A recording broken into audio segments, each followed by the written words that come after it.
Manchester, home to one of the world's most famous football teams. But behind the sporting glory lies a city that's been torn apart by gang violence, culminating in a brutal war spanning the last 2 decades of the 20th century. This was a war, and these were soldiers, troops on the battlefield. That's how they behaved, as if they were at war, and they would take no prisoners. These gang wars would create a climate of fear and leave hundreds dead or injured. I was turned out to 8 murders on one Sunday, which the CID were actively investigating. And spawn a generation who lived and died by the gun. They were psychotic, some of them. Manchester's gang wars would make headlines around the world, blight the reputation of one of Europe's most historic cities, and give birth to a new and sinister nickname, Gunchester. This is the inside story of Manchester's ganglands.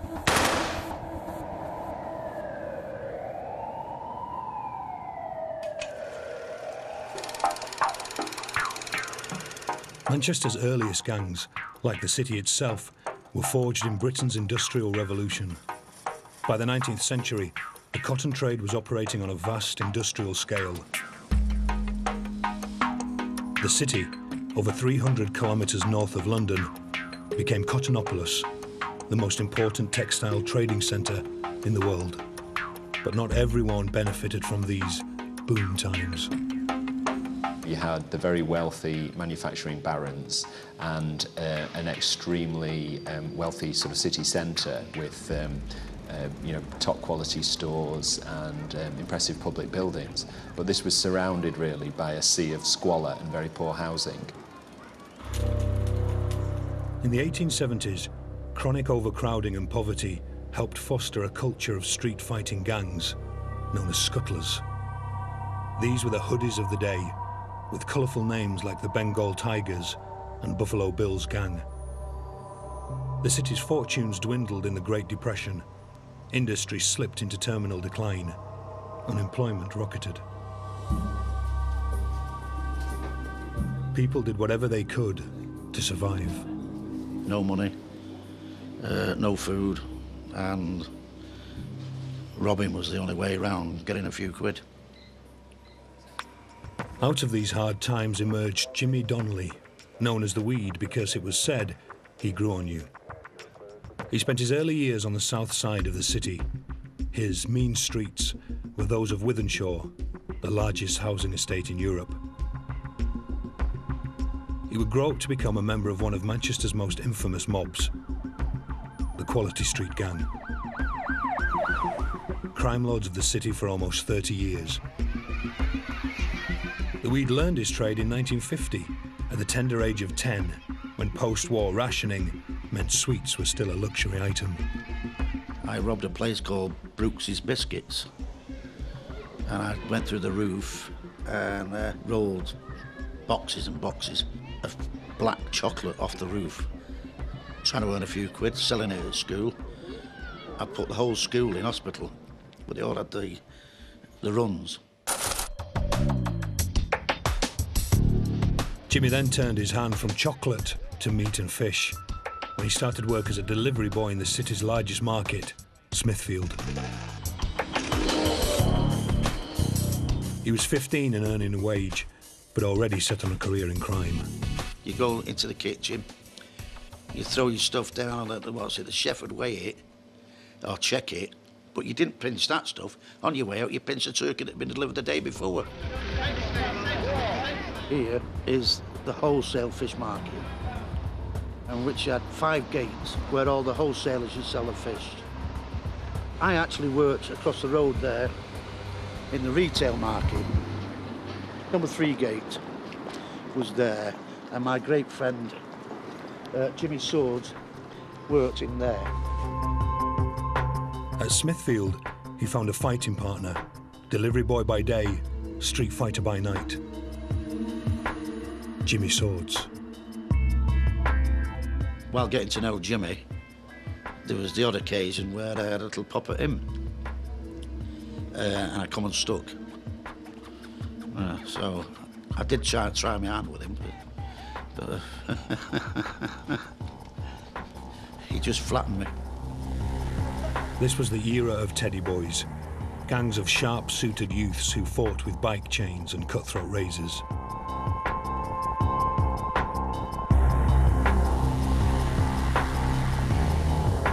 The two Jimmies ran with a gang known as the Market Boys, who were carving out a reputation as tough guys.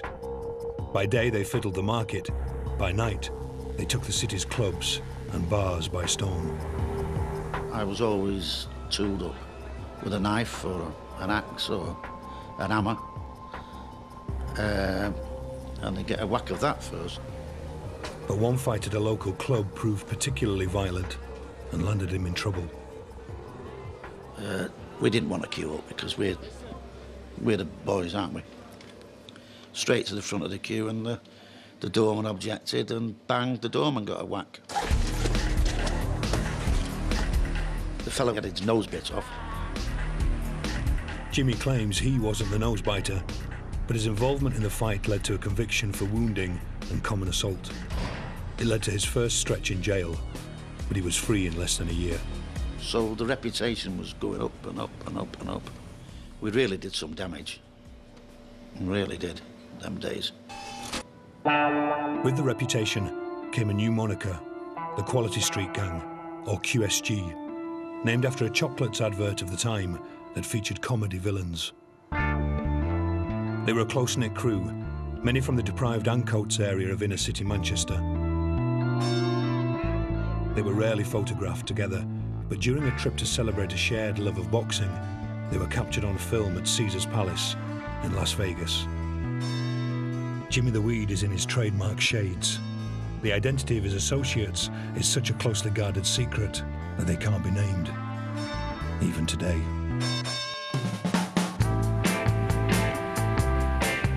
Hard on the heels of post-war austerity came the boom years of the swinging 60s. As the money rolled in and skirts rolled up, the lads began to rise through the ranks of the Manchester underworld. In 1961, the government legalised betting shops in an attempt to take gambling off the streets. Ironically, it led to an explosion in the number of casinos. Manchester became an entertainment capital, its vibrant club scene full of roulette wheels and gambling tables.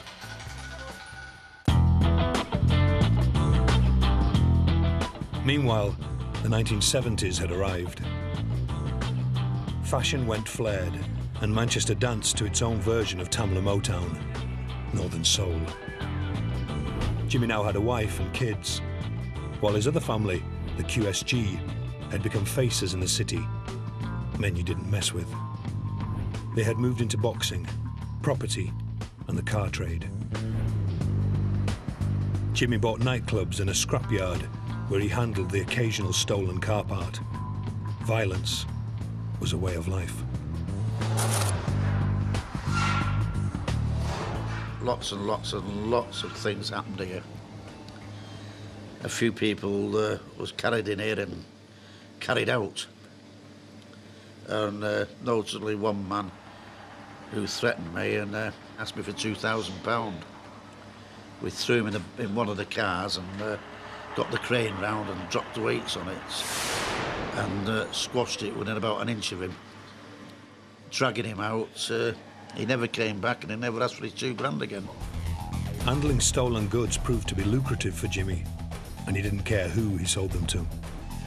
In the mid-1980s, Britain was still embroiled in a bloody civil war between Northern Ireland's nationalist and unionist communities.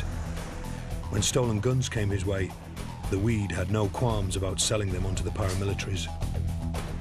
It was money. If there's a parcel, and something there to buy it, it was bought and sold. And that was it. In Manchester, the QSG took on an almost mythical status that survives to this day. For the cops, getting charges to stick against the QSG proved almost impossible, and no serious prosecutions were ever brought against them.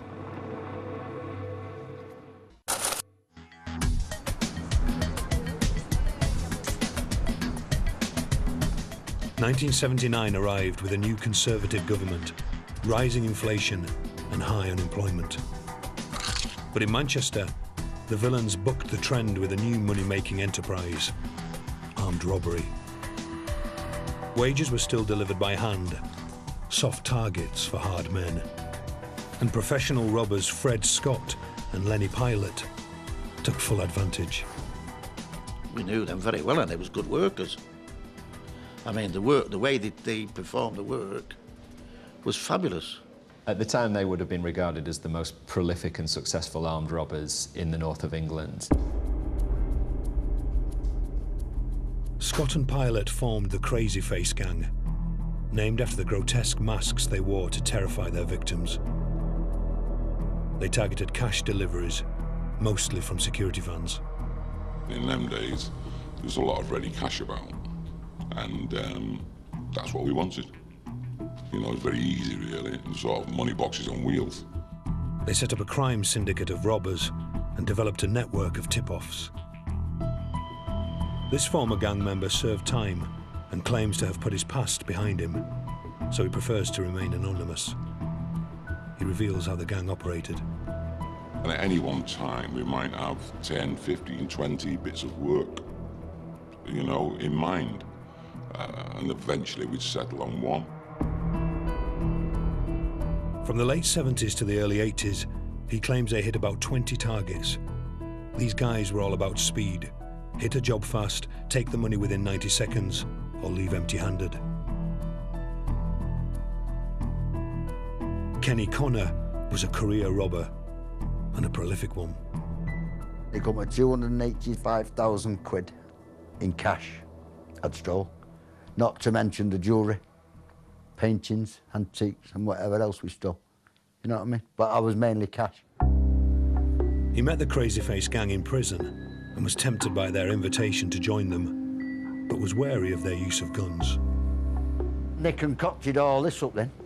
Let's go out and do some armed robberies. Armed robberies? No, not for me, mate. Not my scene, armed robberies. I don't need a gun. There's my gun. I can rob money without guns. In May 1982, the gang got a tip-off about the weekly wages run from a local bank to the Failsworth Hat Company. It was difficult.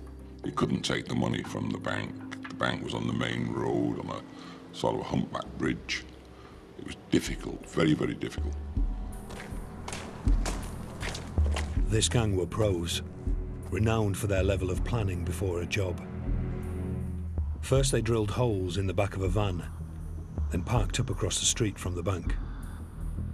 From their hiding place inside, they watched how the money was moved from the bank to the nearby factory at the end of a cul-de-sac. We knew then what time the money was picked up. It was actually chained to the man's hand when he left the bank, but unchained when he put it in the boot of his car. We couldn't touch it near the bank, we couldn't go near it. So we decided the best place to take it is just before they actually get to the company, as they're in this cul-de-sac. Assured of success, Kenny Connor agreed to join the team.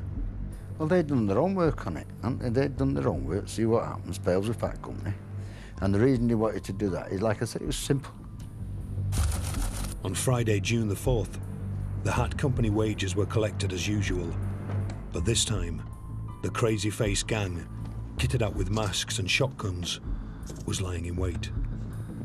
Pilot and Scott are in this street in the van, all right? As the Failsworth Hat blokes come, they turn in this street here. Pilot and Scott start up, tear around this corner, smack into him, bang. Scott and Pilot rammed the car containing the money. Scott gets out this side with one gun. He's got them. Pilot gets out this side, runs to the transit, gets hold of him. With the driver dazed, the gang grabbed the cash. Go to the boot, get the case, take it out, down the ginnel, into the getaway car, and we're off. The men made their escape £7,000 richer, a pattern they would repeat time and again. Easy, very easy.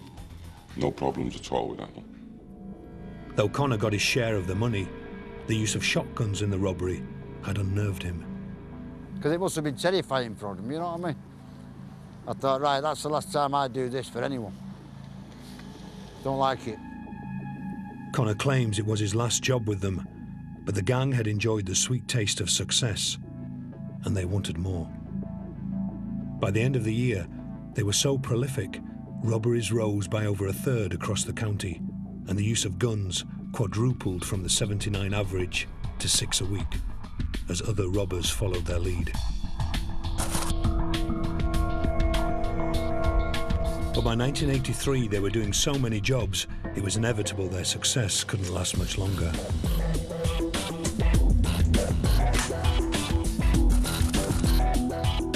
Thursday, March the 24th, was another wages delivery, this time to the Walls meat factory. Up to £100,000 was for the taking from a security van, or so the gang had hoped. Pilot and 2 other gang members took up position in the factory's goods yard. Gang leader Fred Scott donned a disguise and wandered into the factory's reception.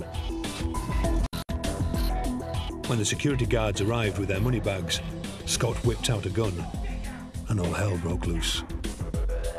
Scott had drew the gun, so there was 2 guards on the floor, there was uproar going on inside the offices, there's people outside running, screaming and shouting, and the money was inside the van.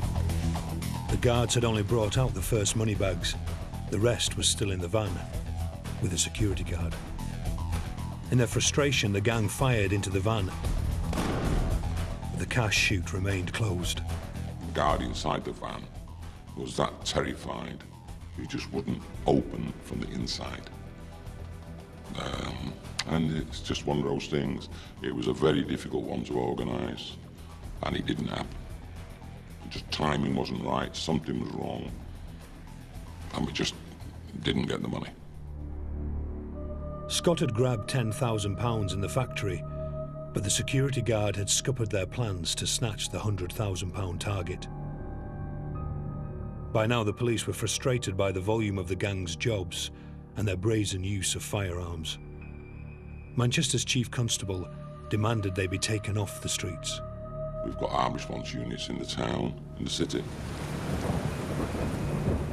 We've got wanted posters up all over offering rewards, which was a concern of ours. One thing, nobody's saying nothing, you know, somebody that's just on the outskirts, on the fringes of the gang. But of course, people that are on the fringes could be tempted by, you know, in them days, a 20, 30,000, 40,000 reward. In them days, could easily have been costly for us. But in the end, it wasn't a Grass who would finally call time on the Crazy Face gang.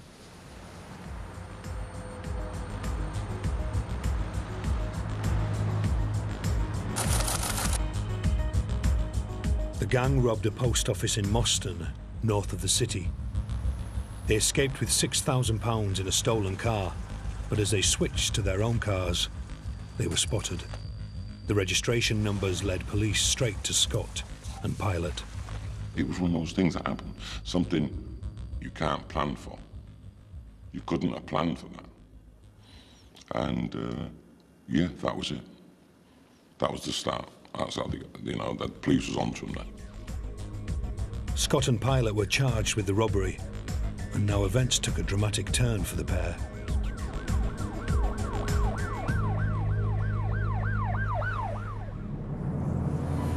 In the 1970s, London's Metropolitan Police had pioneered the use of supergrasses to target armed robbery gangs. There hadn't really been an equivalent in Manchester because Manchester hadn't had the same problem at that time with armed robbery, but in the 70s it developed it. Then the Crazy Face gang came along. Now an ambitious young officer, Henry Exton, put a plan into action, even more devious than the robbers. Before the trial, Exton made contact with Pilot, and the two met in a pub. I think Pilot was just jogging him along to see if he could learn something. That's all. Nothing else. Unknown to Pilot, the meeting was secretly recorded. Months later, Scott and Pilot were sentenced to 10 years for the post office job. but police still had to prove they did the other jobs too. Exton played his next card. He visited Pilot in Manchester's Strangeways jail, and this time asked Pilot to turn Supergrass and confess to all the gang's crimes. There was never any chance in the world that any pilot was ever going to talk to the police. Never. And the same with Fred Scott. Fred Scott didn't even talk to himself, never talked to anybody else. You couldn't get near Fred Scott. So no, there was no chance. No chance. He had to be something very, very clever, very good to get them two to talk. With Pilot refusing to cooperate, Exton needed Scott to talk. He produced the secret recording. Exton offered him the deal and played him a tape. And Pilot's voice was on the tape. Scott, he was prepared to believe that his partner in crime was talking behind his back to the police, which was enough for him to do a deal with Exton. It was all a very, very clever ploy, and they managed to turn Fred Scott into a Supergrass. Believing his partner had already coughed to the cops, Scott named the whole gang and confessed to the robberies.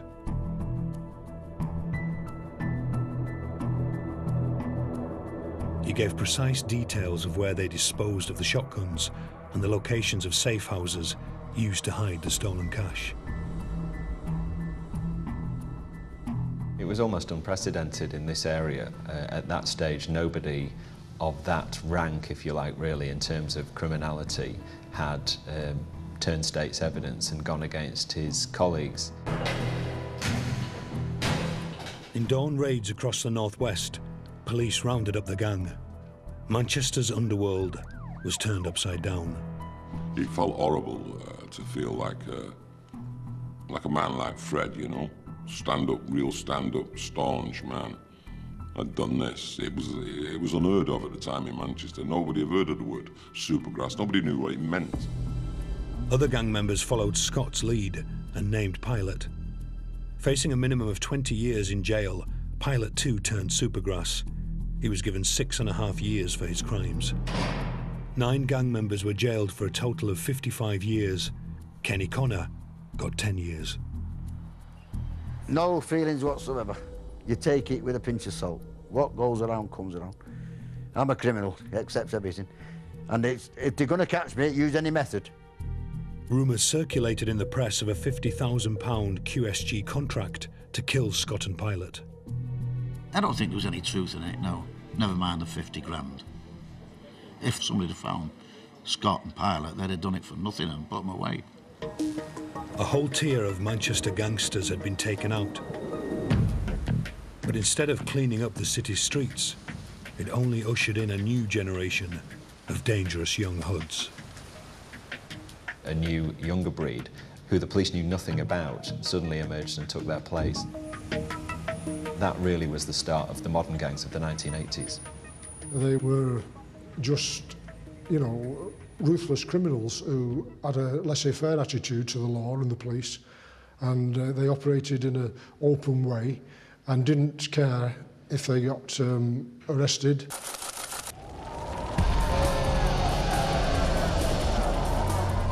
The new wave rose from the ashes of several nights of riots that hit the streets of London, Liverpool and Manchester in 1981. Years of harassment, interracial unrest and soaring unemployment in Britain's black communities culminated in pitched battles with police. In the Manchester suburb of Moss Side, 1,000 youths besieged the local police station, triggering 2 days of burning and looting.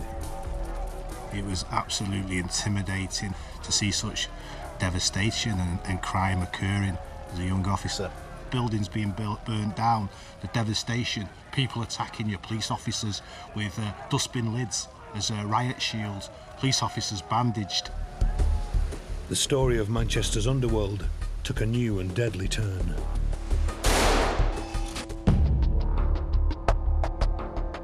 It was about hard drugs, big money, and a brutal battle for control. Even today, the fear of reprisals is so great, gang members past and present won't talk. This is a story only the cops are willing to tell.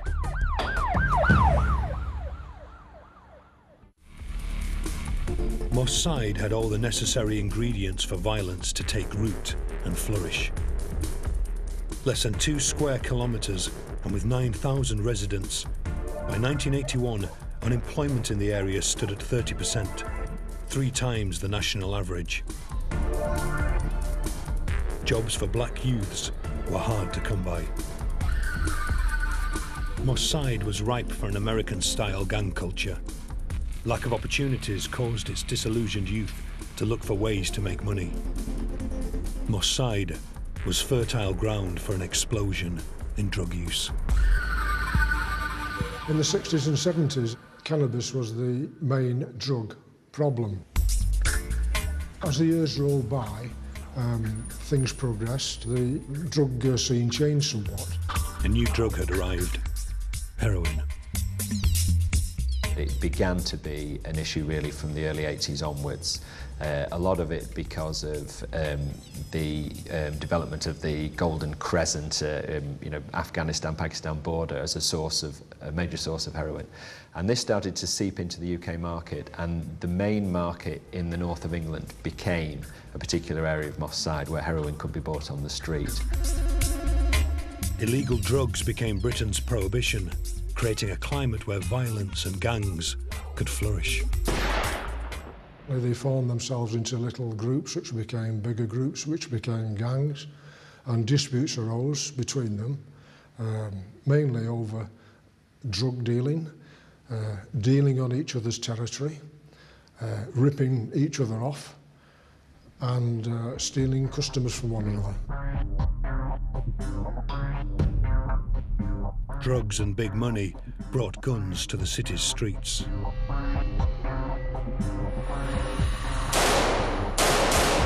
And they were also used in an even longer-running feud. Cheetham Hill lies on the north side of the city. The Waterloo estate was home to a gang of serious criminals known as the Cheetham Hillbillies. Many of their families moved here during the slum clearances of Moss Side in the late 1960s. A generation grew up with friends and enemies living in both communities. Feuds started over women, but quickly became about reputation. While Moss Side's notoriety came from drugs, the Hillbillies spent the 80s carving out a name for violence, especially armed robbery. Cheetham Hill was slightly different than Moss Side, in as much as, one, they were sort of identified as a group or a gang. They were specialising in robberies, building societies and post offices, in other words, stealing money. Franklin Sinclair got the measure of the Hillbillies after representing many of them in court. Cheetham Hill were cock of the town, as it were. Some of them were simply violent, some of them were very streetwise, some of them were ruthless, some of them were calculating, most of them were professional. It was only a matter of time before the Hillbillies tried to muscle in on Moss Side. Eventually they decided that there was also money to be made in the drugs business, and they branched out into that as well. And I think that's what resulted in quite a lot of conflict between the two elements. Moving up the hierarchy of the Hillbillies was 19-year-old Anthony Johnson. One of the few white gang members, he was known as White Tony.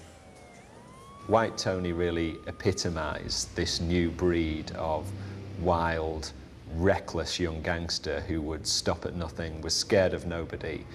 No crime was too audacious or out of bounds for him, and he soon attracted almost cult status in Manchester in the criminal underworld.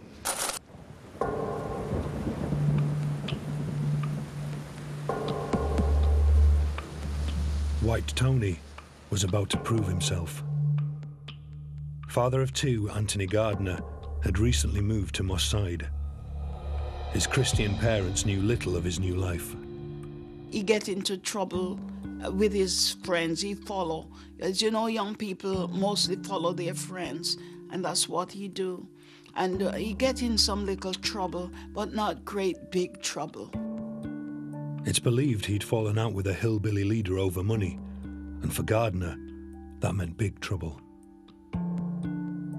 On Sunday, January the 10th, Gardner had spent the day at church with his children and parents. When it was 6 o'clock, we get ready to go back to church. And Tony said he wasn't going back that night. And he said, "Goodbye, Mommy, goodbye, Daddy." And then he left. And that's the last we have seen of Tony or hear from Tony. We have never seen him again.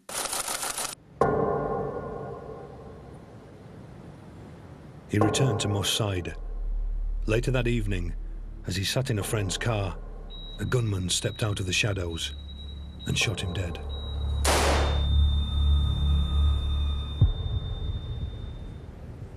He was very, very caring, and he loved his parents, and I don't know why they kill him, but it's a great loss in the family. My husband, he was crying for his son. The family have got great grief. His niece and them, they were only young, but they, some of them still remember. No one was arrested for his murder, but Johnson bragged he'd pulled the trigger. And this really, I think, proved it made Johnson's reputation to the gang, both who he worked for, but also to his rivals. White Tony lived by the gun, and that's why he progressed as quickly as he did, because he was fearless. As White Tony was establishing his reputation, Manchester was changing. July 1988 saw the birth of a cultural revolution in the city's club scene. US import acid house music had arrived, and with it, the potentially lethal dance drug, ecstasy. The city became Manchester. Not since the 1960s had the city been an entertainment capital.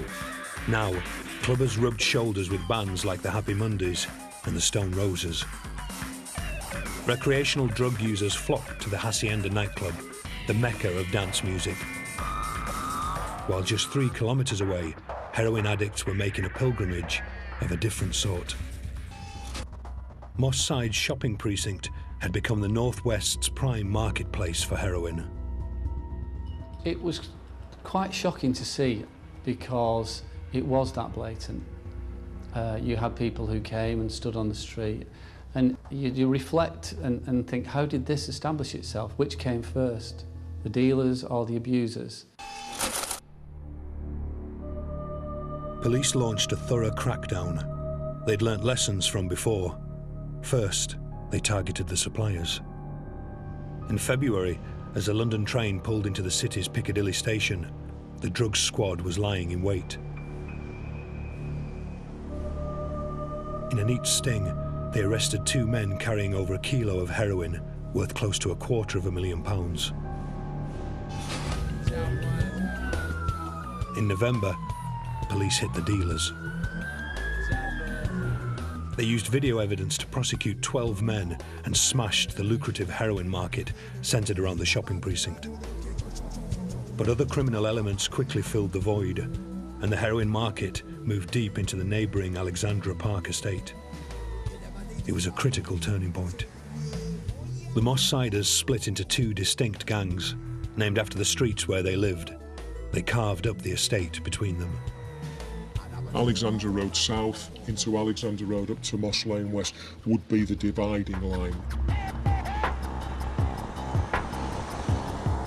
This side of the estate would be known as the Gooch Close Gang.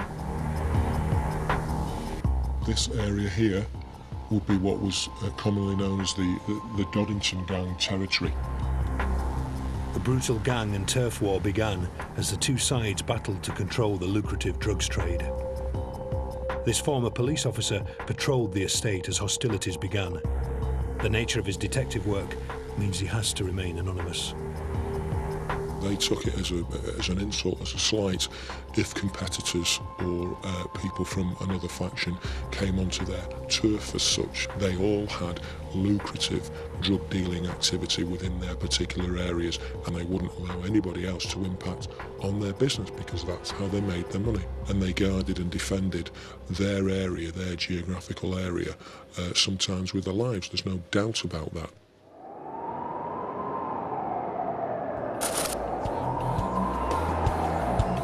"1991 was a bad year for gang-on-gang attacks as the violence escalated. And for hillbilly White Tony, it was the end of the line." Cheetham Hill, Friday, February the 22nd. White Tony was murdered outside this former pub in the heart of hillbilly territory.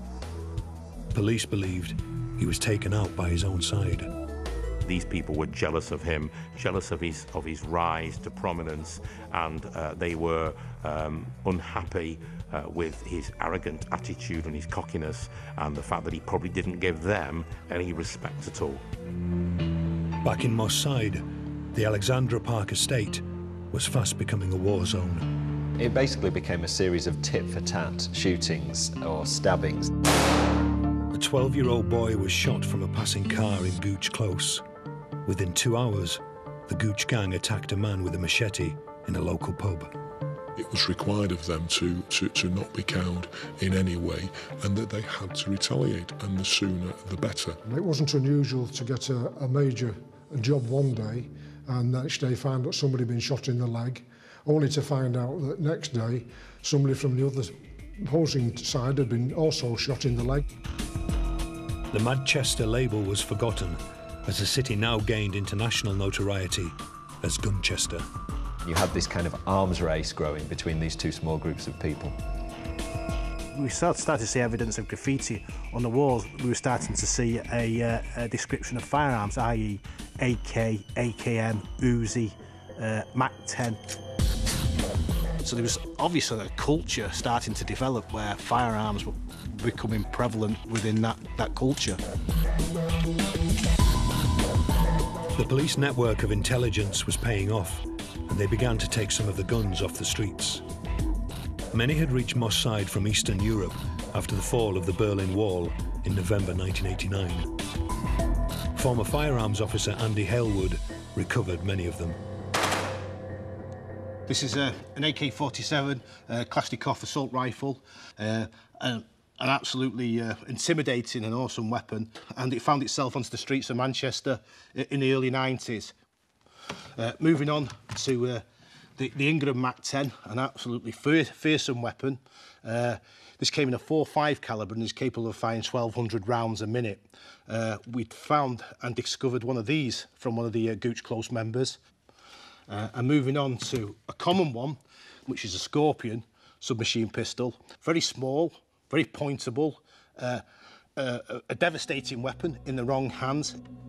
The Uzi 9mm submachine pistol was a particular favourite with the Gooch gang. It had a particular status, the Uzi. This was a weapon easily accessible to them. But results were limited. This was a war, and no one was going to help the police fight it. Not only was it difficult to find witnesses to these incidents, it was almost impossible to get the truth out of the victim. They're in fear of their lives. They know that if they go public, they are going to suffer reprisal.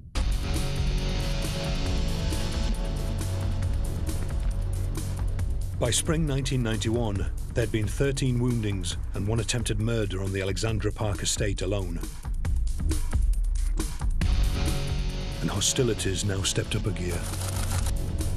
During the early hours of Monday, April the 29th, 17-year-old Carl Stapleton left his aunt's house and headed for his home in Gooch territory. He never made it. His body was later found slumped in an alleyway. He'd been mutilated with a machete. Stapleton simply lived on the wrong side of the estate. It was a particularly savage murder that was undertaken on, a quiet Sunday evening, whereby members of the Dorrington faction went over simply looking for somebody who was associated with the Gooch side. The Gooch would now be out for revenge. Police moved quickly to take the gang off the streets and prevent a further escalation in the violence. They targeted the gang's heroin business, centred around an enclave off Gooch Close, at the heart of their territory. The Gooch Close gang had established this particular drug marketplace in their area of the estate. They'd done that, again, to avoid law enforcement.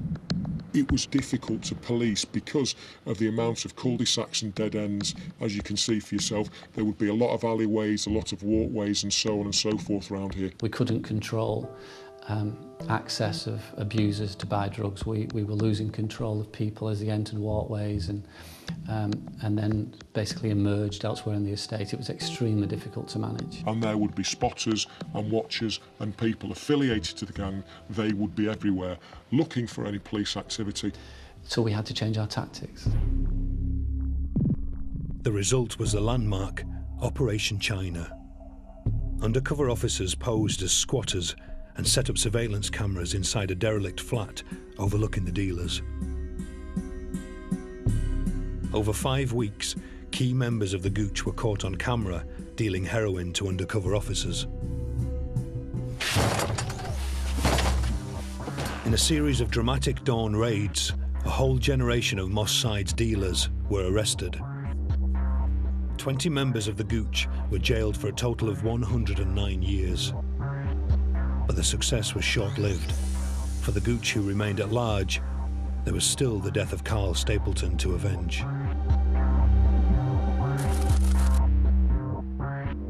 3 Gooch members approached 19-year-old mechanic Darren Samuel on mountain bikes. They fired 10 shots, hitting the teenager in the head. Samuel died for his connection to the rival Doddington gang. It was getting progressively worse, and that's something that did concern me, and that's something that I did talk about with colleagues as to where is this all going to end.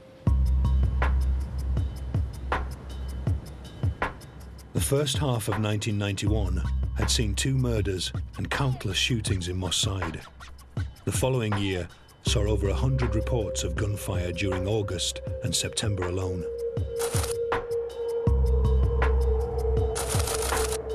Saturday, January the 2nd, as 14-year-old Benji Stanley queued for food at a Moss Side takeaway, a gunman shot him in the chest at close range.